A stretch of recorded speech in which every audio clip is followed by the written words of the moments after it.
یہ کوئی آج ساری دنیا کرپشن کرپشن کرپشن کا ایک شور مچا ہوا ہے. بڑے بڑے لوگ کہتے ہیں کہ جرائم جو ہوتے ہیں وہ غربت کی وجہ سے ہوتے ہیں، لیکن آپ دیکھیں گے، اگر دیکھیں جائزہ لے کر، تو جتنے بڑے جرائم دولت مند لوگ کر رہے ہیں، جتنے بدعنوانیاں دولت مندوں کی طرف سے ہو رہی ہیں، جتنا کرپشن ان کی طرف سے ہو رہا ہے، غریب آدمی کی طرف سے اتنا نہیں ہو رہا. تو اگر غربت سبب ہوتی تو پھر یہ بڑے بڑے دولت مند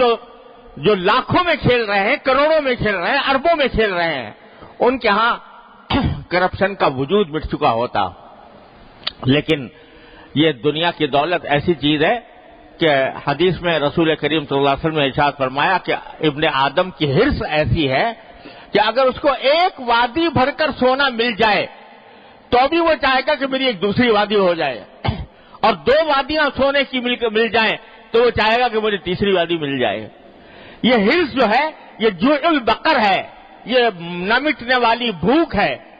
اور نہ بجھنے والی پیاس ہے جو کبھی ختم نہیں ہوتی. اور بڑا ہی بلیغ جملہ نبی کریم سرور عالم صلی اللہ علیہ وسلم نے ارشاد فرمایا کہ وَلَا يَمْلَأُ جَوْفَ ابْنِ آدَمَ إِلَّا التُّرَابُ.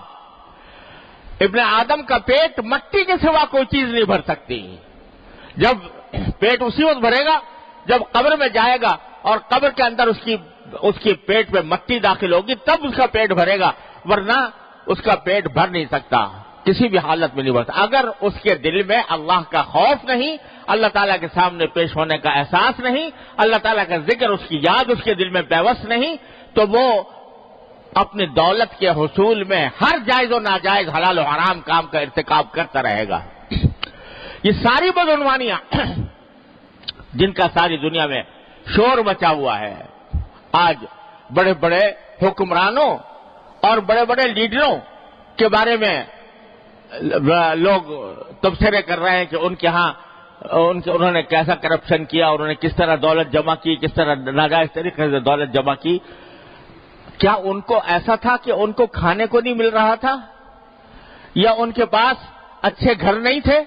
رہائش کے لیے؟ کیا ان کو اچھے کپڑے میسر نہیں تھے، اچھے جوتے میسر نہیں تھے، اچھے گاڑیاں میسر نہیں تھی؟ سب کچھ اللہ نے دیا تھا، لیکن اس کے باوجود اس لیے کہ تاکہ اور میری دولت بڑھے،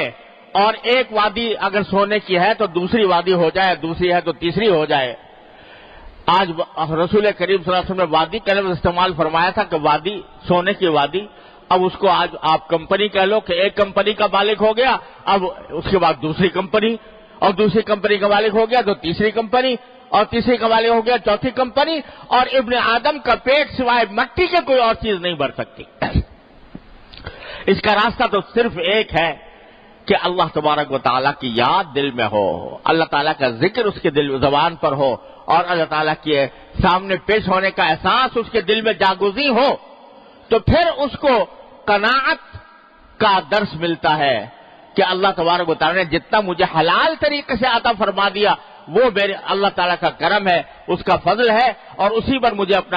اپنے سارے نظام زندگی کو اس کے گرد گھمانا ہے. اس سے آگے میں ایک پیسہ بھی حرام طریقے سے، ناجائز طریقے سے نہیں لوں گا. یہ بات صرف اسی شخص کے دل میں آ سکتی ہے جس کے دل میں اللہ کا ذکر پیوست ہو، اللہ تعالیٰ کی یاد پیوست ہو،